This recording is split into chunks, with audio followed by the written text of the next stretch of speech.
Welcome to my new vlog. તો આજે હું તમને ચોકલેટ વોલનટ બ્રાઉની ઘરે કેવી રીતે બનાવવાની એની રેસીપી આપવાની છું. તો એની માટે મેં અહીંયા આગળ ચોકલેટ કમ્પાઉન્ડ 150 ગ્રામ લીધી છે, જે મેં મોડેની લીધી છે, જે હું ડબલ બોઇલરમાં અમે ગરમ પાણી કરવા મૂકી દીધું છે. આને હું મેલ્ટ કરી લઈશ ચોકલેટને. સોલ્ટેડ આ મેં અમૂલ બટર એટલે કે મેં ઘરનું જ ઘીમાંથી જ મીઠું નાખીને માખણ કાઢી લીધું છે. મેં 65 ગ્રામ લીધું છે. કન્ડેન્સ મિલ્ક જે ઘરનું જ મેં બનાવેલું છે, મેં એની રેસીપી આપી દીધેલી છે. 75 ગ્રામ લીધું છે. મેં પાણી 1.5 ટેબલ સ્પૂન લીધું છે. મેં વેનીલા એસેન્સ લીધું છે 1/2 ટીસ્પૂન. 1 ટેબલ સ્પૂન મેં કોકો પાવડર લીધો છે. અને મેંદો મેં અહીંયા આગળ 75 ગ્રામ લીધું છે. બધું જ મેં વેઇંગ મશીન પર જ વેટ કરીને લીધું છે. કોકો પાવડર લીધો છે. બેકિંગ પાવડર 1/4 ટીસ્પૂન જેટલો લીધું છે. અને મેં આને બટર પેપરથી ગ્રીસ કરી લીધું છે.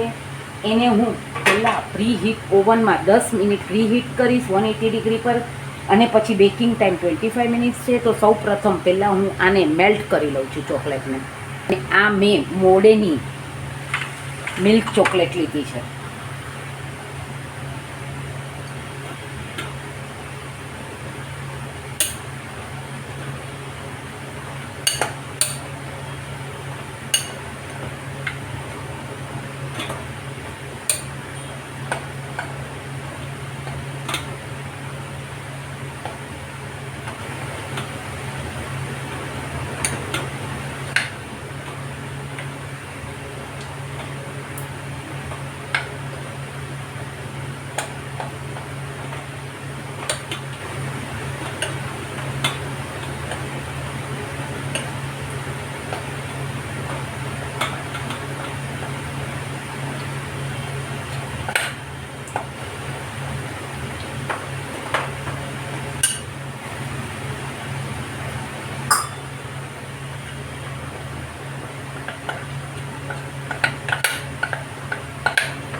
તમે જોઈ શકો છો કે આપણી આ ચોકલેટ મેલ્ટ થઈ ગઈ છે. હવે હું આને ગેસ પરથી ઉતારી લઈશ અને પછી એમાં બટર પહેલાં હું બધા જ વેટ ઇન્ગ્રીડિયન્ટ્સ મિક્સ કરીશ.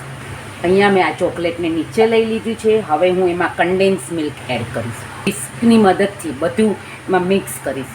તમે જોઈ શકો છો મેં આમાં કન્ડેન્સ મિલ્ક નાખી દીધું છે અને હું આને એક સરખું હલાવીશ. ને પછી હું આમાં બટર નાખીશ.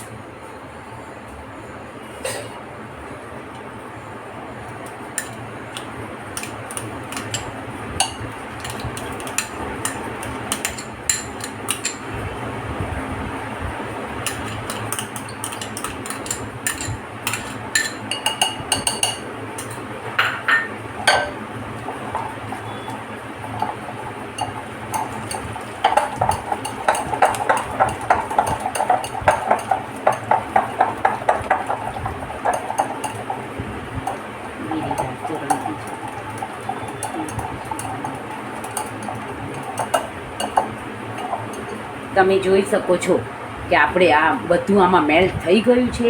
આપણે બહુ નહીં હલાવશું, નહીંતર બટર આપણે જ્યારે આપણે કેકને બેક કરવા મૂકશું ત્યારે એમાંથી બટર છૂટું પડી જશે.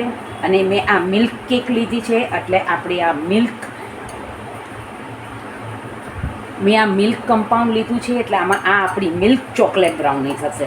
તમે જોઈ શકો છો મેં આમાં બધા જ ઇન્ગ્રીડિયન્ટ્સ નાખી દીધા છે, એટલે કે બટર, આ ચોકલેટની અંદર બટર નાખી દીધું છે, ચોકલેટને મેલ્ટ કરી દીધી છે અને કન્ડેન્સ મિલ્ક પણ નાખી દીધું છે. હવે હું આ જે મેં અખરોટ લીધા છે ગાર્નિશિંગ માટે, એને હું જરાક મેંદો નાખી અને એને હલાવી દઈશ, જેથી આપણે મેંદો નાખવાથી એના આ જે અખરોટ છે એ નીચે નહીં બેસી જાય. તમે જોઈ શકો છો મેં આ મેંદો નાખી દીધો છે. આમાં હું 1.5 ટેબલ સ્પૂન જેટલું પાણી નાખીશ.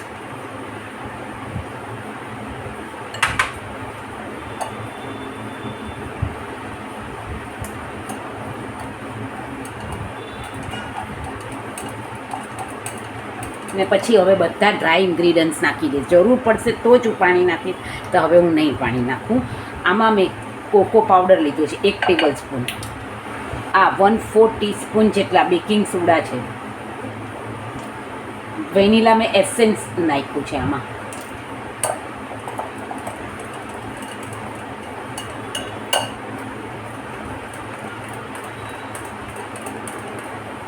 અને આ મેં મેંદો નાખી દીધો છે આમાં.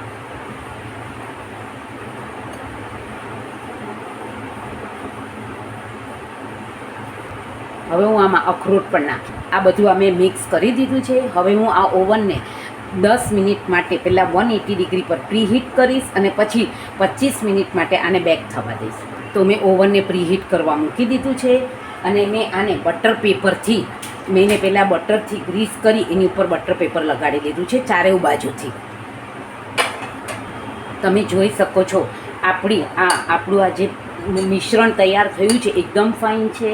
આમાં હવે આપણે નહીંતર જરૂર પડે આપણને બહુ જાડું લાગે તો એમાં આપણે પાણી નાખવાનું, પણ આમાં આપણે પાણી નાખવાની જરૂર નથી. તો હવે હું એને આ બેકિંગ ટ્રેમાં બેક કરવા માટે મૂકી દઉં છું. તમે જોઈ શકો છો મારું ઓવન પણ પ્રીહીટ થઈ ગયું છે. હવે હું આને 25 મિનિટ માટે થવા દઈશ અને મેં એને વોલનટથી ગાર્નિશિંગ કરી દીધું છે. અને મેં એને 25 મિનિટ્સ માટે પ્રીહીટેડ ઓવનમાં બેક કરવા માટે કેકને મૂકી દીધી છે. તો તમે જોઈ શકો છો આપણી બ્રાઉની તૈયાર થઈ ગઈ છે. હજી બહુ જ ગરમ છે. હવે આ ઠરે પછી હું એના પીસીસ પાડીશ. મેં એને આવી રીતે સ્ટેન્ડ